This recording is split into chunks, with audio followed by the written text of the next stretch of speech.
Comment vous adaptez votre modèle avec ce développement du télétravail, le fait qu'il n'y a plus personne dans les bureaux ou plus grand monde chez vos clients? Comment vous vous adaptez à ce moment-là? Bon, d'abord, c'est quand même assez soudain, mais on a aussi toute une partie de notre activité qui continue de tourner. On a des centaines de machines qui sont installées, notamment dans des magasins, des centres commerciaux, et qui là continuent de fonctionner.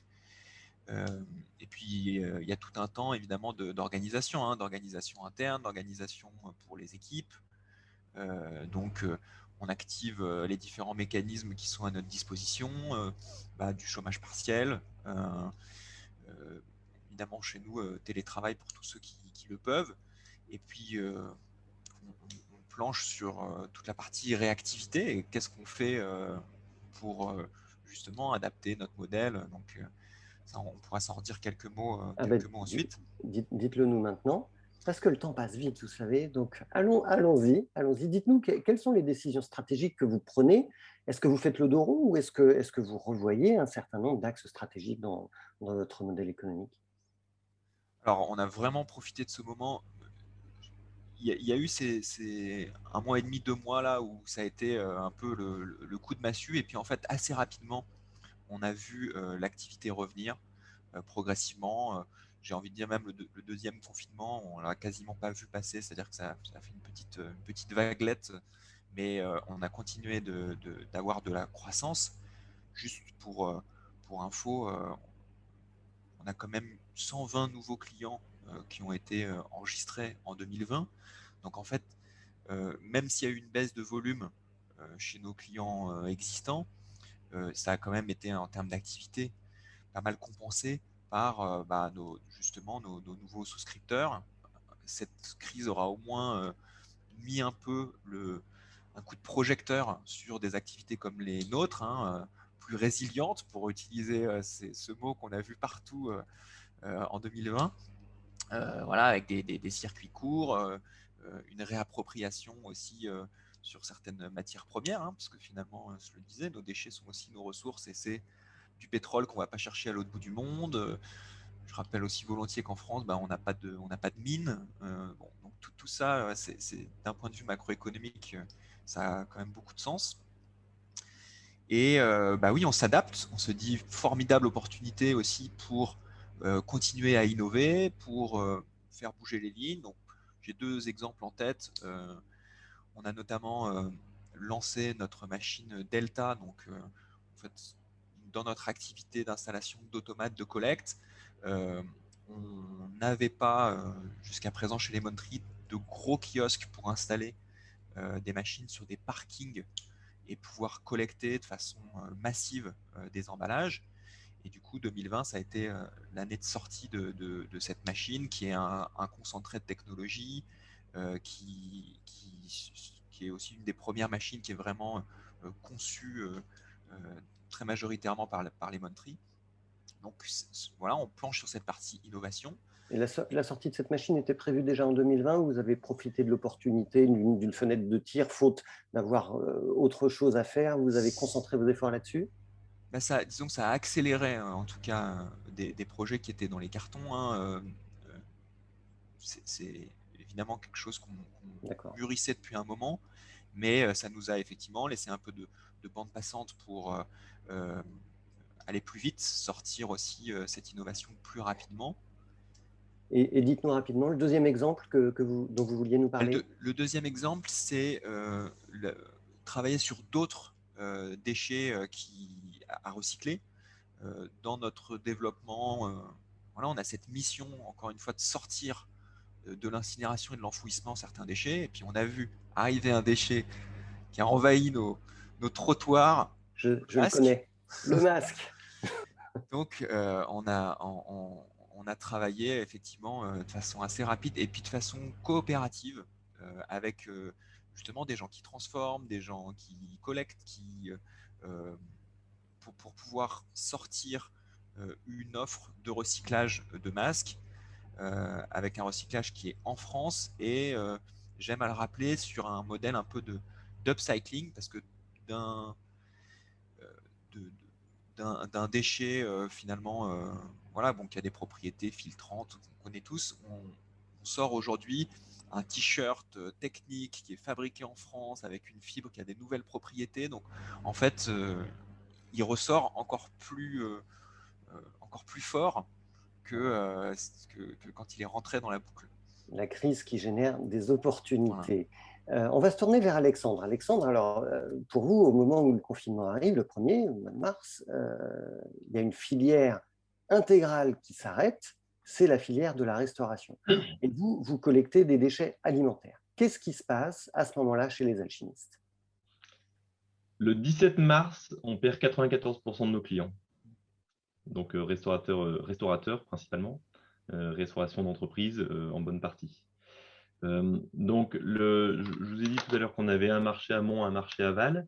Un marché amont composé de professionnels et de collectivités locales.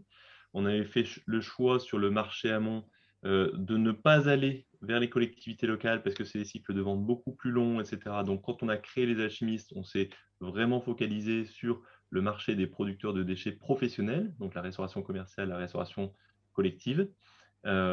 Et de peu toucher aux collectivités locales, aux déchets ménagers. Donc le 17 mars, tout le monde ferme, tout le monde reste chez soi, tout le monde génère des déchets chez lui et tout le monde jardine parce qu'il y a 70 jours de beau temps d'affilée. Donc nous, le 18 ou le 19 mars, on regarde ça, on se dit il n'y a pas grand-chose à faire sur les restaurateurs à court terme, il n'y a pas grand-chose à faire sur la restauration d'entreprise à court terme. En revanche, tout le monde est bloqué chez lui dans son jardin, résidence secondaire ou résidence principale. Et les deux activités possibles, c'est le bricolage et le jardinage. Donc, quand on jardine au 17 mars, c'est pile poil le bon moment pour utiliser le compost, pour enrichir sa terre avant ses premières plantations.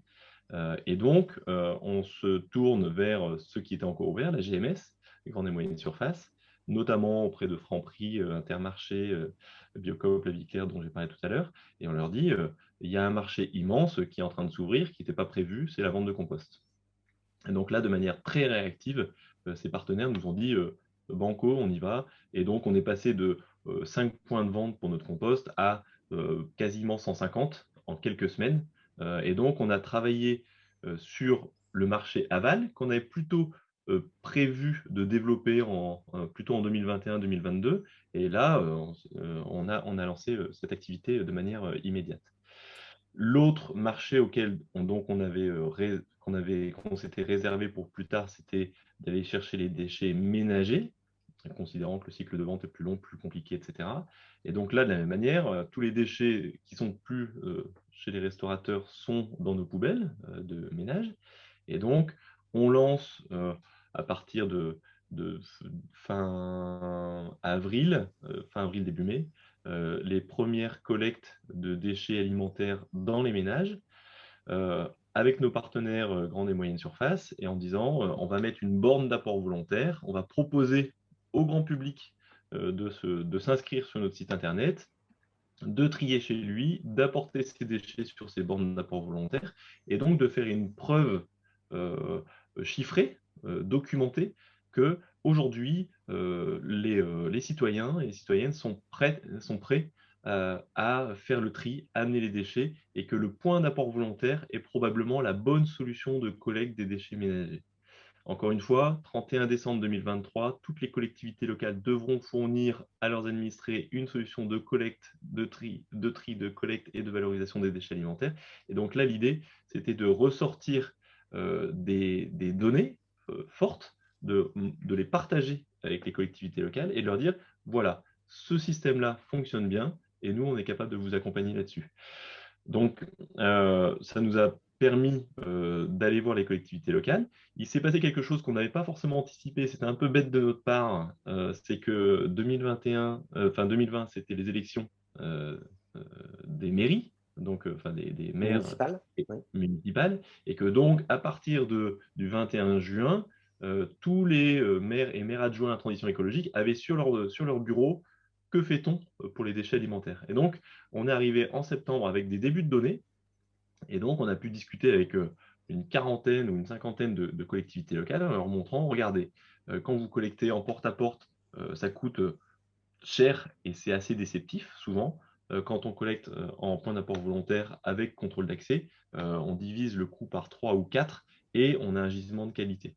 Et du coup, ça nous a permis de discuter et de signer avec un certain nombre de collectivités locales. Aujourd'hui, on a gagné un marché public sur la ville de Marseille, on a répondu aux appels d'offres sur la ville de Paris et sur la métropole de Lyon.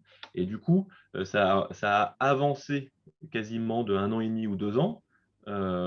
Le rythme des alchimistes sur la question des déchets ménagers qui, Stéphanie l'a rappelé au début, représente quand même 18 millions de tonnes de biodéchets en France et que c'est un marché qui est considérable parce qu'il représente à peu près 70% des biodéchets en France. Alors, Alexandre et Augustin, il y a un autre enjeu clé dans vos entreprises, c'est celle de l'emploi, la relocalisation des emplois, et pas n'importe quel type d'emploi dans vos deux entreprises de l'économie sociale et solidaire. Est-ce que vous pouvez nous parler de vos équipes, de vos salariés en insertion? Combien sont-ils? Quel parcours ont-ils suivi? Quels sont les métiers qu'ils font aujourd'hui? Et on commence par Alexandre. Alors, on n'a pas fait le choix des agréments. Dans l'activité des alchimistes, tu l'as noté tout à l'heure, c'est micro-industriel. On a fait ce choix du micro-industriel pour rester proche de l'urbain et du périurbain. Ça suppose des équipes de petite taille et donc un niveau d'autonomie élevé de ces personnes. Donc, ce n'est pas forcément très adapté aux agréments d'entreprise d'insertion qui supposent d'avoir des équipes suffisantes pour assurer un accompagnement social fort, etc. En revanche, on emploie et on recrute prioritairement auprès de personnes qui sortent de parcours d'insertion ou qui sont issus des quartiers prioritaires de la ville et on va proposer un métier qui est moins spécialisé, moins taylorisé, plus riche, plus divers, avec plus d'autonomie. Et du coup, on s'aperçoit que les métiers et la fiche de poste qu'on propose aujourd'hui correspond à des personnes qui sont à des niveaux de qualification bas, avec des histoires professionnelles euh, pas marrantes, et pour autant qui s'épanouissent particulièrement dans un univers et dans un projet où ils ont la capacité d'être de la collecte à la livraison du compost et de participer à une mission. C'est beaucoup plus facile de comprendre à quoi on sert de manière globale quand on a la possibilité d'avoir plusieurs métiers et d'avoir un vrai impact sur le fonctionnement et le bon fonctionnement de l'entreprise. Donc pour nous, c'est extrêmement important que chacun participe à la fabrication d'un produit fini à haute valeur ajoutée environnementale et sociétale. Ils doivent se sentir très fiers, effectivement, de participer à cette aventure-là. Les métiers, précisément, auxquels ils se forment, qu'ils apprennent ou qu'ils pratiquent chez vous, c'est quoi? Il y a deux métiers principaux et on essaie de toujours trouver des passerelles pour qu'il y ait de la complémentarité et que l'un soit capable de faire l'autre. Mais quand même, il y a un premier métier qui est vraiment sur la collecte des déchets alimentaires et la livraison du compost, donc vraiment un métier logistique. Et ensuite, il y a un autre métier qui est un métier un peu on va dire en construction, qui est le métier de composteur, parce que ça suppose de trier des déchets, de qualifier la qualité du tri, parce qu'on ne l'a pas dit, mais c'est quelque chose qui est important chez nous. On note nos clients, 1 étoile, 2 étoiles, 3 étoiles. Vous payez moins cher si vous triez bien. Et derrière, des qualités ou des connaissances agronomiques de base pour comprendre que le compostage, c'est un bon équilibre entre le carbone et l'azote, qu'il faut avoir des taux d'humidité qui soient aux alentours de 55%, et que derrière, reconnaître le bon compost du mauvais compost, qui est plutôt une recette et un savoir-faire plus que des savoirs forcément agronomiques poussés. Merci Alexandre. Augustin, chez vous, vous avez aussi des employés qui sont en insertion. Alors, combien d'employés y a-t-il chez les Montry? Quels sont leurs métiers?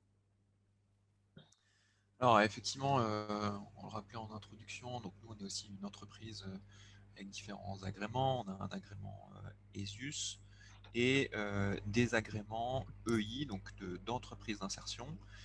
Pour le coup, nous on a fait effectivement ce choix et je pense que Alexandre a dit exactement ce qu'il fallait, c'est-à-dire qu'il y a quand même une structuration quand on veut devenir une entreprise d'insertion et il faut pouvoir accueillir un minimum de salariés pour aussi avoir toute la partie formation. Donc nous, on a lancé notre démarche d'entreprise d'insertion à un moment où on avait déjà une activité conséquente. On a démarré par Pantin, et puis on a aussi ouvert dans le nord de Marseille une partie Lemonade. Donc en fait, la répartition chez nous, Lemon Tree est la structure de tête, on va dire, et puis on a une filiale qui est Lemonade, qui est une JVS, comme on dit, une joint venture sociale, qu'on a en co-actionnariat avec la Fondation Agir contre l'exclusion, et qui a fait l'objet finalement d'un montage assez original avec le fonds Danone Écosystème, et qui a notamment permis, et je les en remercie, le montage de ces structures d'EI, parce qu'il a fallu investir dans de la formation, il a fallu créer de zéro en fait cette partie insertion. C'est un sujet qui nous intéressait chez Lemon Tree, mais là ça nous a permis en fait de passer le pas. Ça représente combien d'employés? Alors la partie Lemonade, c'est une quarantaine de personnes aujourd'hui. Dans Et ces 40 personnes, toutes ne sont pas dans le parcours d'insertion, hein. Il y a toute une partie d'encadrement, sur la partie, on va dire aussi direction et commerciale. il reste combien de temps chez vous? Alors, on a fait un montage particulier. Encore une fois, nous, on n'est pas du tout de ce secteur. Donc, on a lancé Lemonade avec des yeux d'entrepreneurs, en se disant qu'est-ce qu'on peut faire aussi pour innover sur ces sujets-là. Et on a monté un programme un peu spécial qui est relativement court. On a suivi les conseils prodigués par Thierry Marx, qui nous a un peu parrainé dans ce montage pour nous dire, chef cuisinier, oui. Voilà, et pas mal engagé sur les sujets d'insertion. Il dit il faut une vraie dynamique, c'est-à-dire un temps court, on se remobilise sur l'emploi. Par contre, quelque chose de très qualifiant, où du coup on donne une vraie boîte à outils aux personnes qui rejoignent le programme. Donc chez nous, et vous les les personnes formez à restent quoi? 8 mois. Oui. Sur ces 8 mois, il y a 20% de leur temps qui est dédié à de la formation, de l'accompagnement, lever des freins à l'emploi. Donc, voilà, toute une panoplie. Et il y a des choses très techniques, hein. Je sais pas, passer le CACES pour conduire un engin de manutention. Et puis des choses qui travaillent plus sur le savoir-être en entreprise, la confiance en soi. Il y a même des cours de théâtre dans le programme Lemonade. Donc voilà, ça ratisse assez large, mais on est surtout content des résultats, hein, parce qu'on a un taux de sortie dynamique. Donc c'est ce qu'on regarde, savoir si à l'issue de notre parcours, les gens retrouvent un job qui est de plus de 70%. Donc et surtout en ce moment où les sorties sont pas évidentes, c'est un beau challenge. Et puis on essaie de rapprocher nos métiers à un référentiel classique pour que, en fait, si on travaille chez Lemonade, on ne soit pas forcément orienté dans les métiers du déchet, mais sur les métiers de la logistique au sens un peu plus large. Ça veut dire des chauffeurs-livreurs, des caristes magasiniers. Donc ça, c'est des référentiels plus traditionnels. Et pourquoi on se raccroche à ça? Parce qu'on est aussi dans une dynamique certifiante, on va dire, qualifiante pour nos lemonadeurs, puisqu'on est engagé aussi dans un parcours d'AFEST, donc d'apprentissage par le travail, pour derrière ressortir aussi avec une qualification reconnue. Dernière question, rapidement, Augustin. Vous voulez développer ces emplois, les emplois que vous créez, dans les zones urbaines en particulier. Quels sont vos objectifs de création d'emplois? Alors, il y a deux raisons pour lesquelles on est particulièrement dans les zones urbaines. C'est là où le taux de tri est le plus faible, donc on a le plus d'utilité, et le taux de chômage le plus élevé. Donc effectivement, on est sur des territoires où il y a des sujets d'emploi, hein. Donc on est dans le 93, on est dans le nord de Marseille, globalement dans des métropoles où il y a des sujets d'emploi. Et nos objectifs, évidemment, ils sont forts, hein, on va dire à la mesure de l'enjeu. Donc Typiquement, sur la partie Lemonade, on a un objectif d'avoir 350 personnes insérées d'ici 2025. Alors après, on a une activité qui se développe. Si on met entre parenthèses l'année 2020, qui a été une année de croissance quand même pour nous, mais relativement modérée par rapport à ce qu'on fait d'habitude, on est plutôt sur 40-50% de croissance par an. Donc ça crée des emplois. Et ces emplois, ils sont du coup non délocalisables autour de chez nous. On travaille beaucoup avec les territoires. Évidemment, la partie déjà EI, ce sont des agréments qui sont des agréments départementaux avec des enjeux. On nous dit, voilà, cette année, il faut embaucher peut-être tant de femmes, tant de personnes aux minima sociaux. Donc voilà, on est très attentif à ce sujet d'emplois locaux. Donc on retient cet objectif 350 emplois d'ici 2025. Alexandre, de votre côté, vous, pour développer les emplois que vous créez chez les alchimistes, vous pariez sur un dispositif qui s'appelle la micro-franchise solidaire. Il faut nous expliquer ce que c'est. La micro-franchise solidaire était plutôt une inspiration. C'est ce que je disais tout à l'heure. Moi, j'ai une expérience en tant que directeur de structure d'insertion avec Ateliers sans frontières il y a un bout de temps. Et on avait voilà, un projet social qui était assez charpenté, plutôt efficace. Et j'avais quand même une petite frustration, c'est qu'il y avait un certain nombre de personnes qu'on accueillait qui étaient plutôt talentueuses et parfois un peu trop finalement autonomes et autotractées pour aller dans des emplois, je dirais, classiques et sans prise d'autonomie possible. Et du coup, quand on a créé les alchimistes et avec cette logique de micro-industriel, d'être proche des gens, d'ouvrir la boîte noire, d'avoir des sites qui soient visitables par les voisins, ça a été quel est le projet social associé au projet industriel le plus logique. Et comme je le disais tout à l'heure, ce n'était pas forcément l'entreprise d'insertion qui demande à être structurée, d'avoir des équipes étoffées, etc.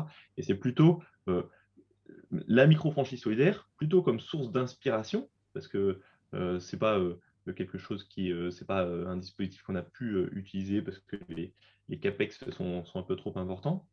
Mais en revanche, s'inspirer de ça en se disant, dans les personnes qui ne trouvent pas de boulot, il y a des gens qui sont talentueux, mais qui ne trouvent pas, ne trouvent pas la prise d'autonomie potentielle. Moi, j'en ai vu plein qui sortaient d'Ateliers sans frontières, qui étaient des gens voilà, avec beaucoup d'intelligence, etc.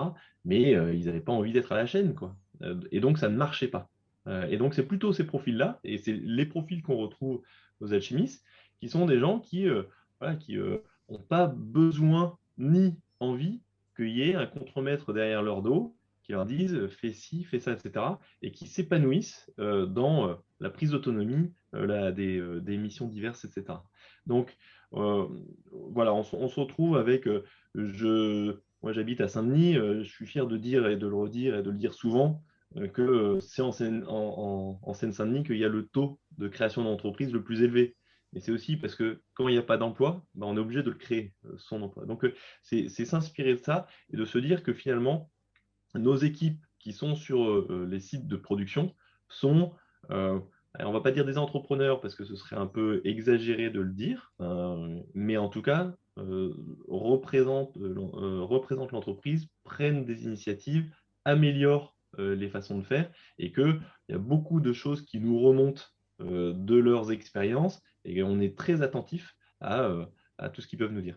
Donc, la micro-franchise solidaire était plutôt un rêve et une source d'inspiration, mais c'est bien vers ça qu'on va et c'est ça qu'on fait aujourd'hui. C'est une de nos fiertés, c'est d'avoir des personnes voilà, qui sont autonomes, qui font avancer l'entreprise au global et qui nous inspirent tous les jours.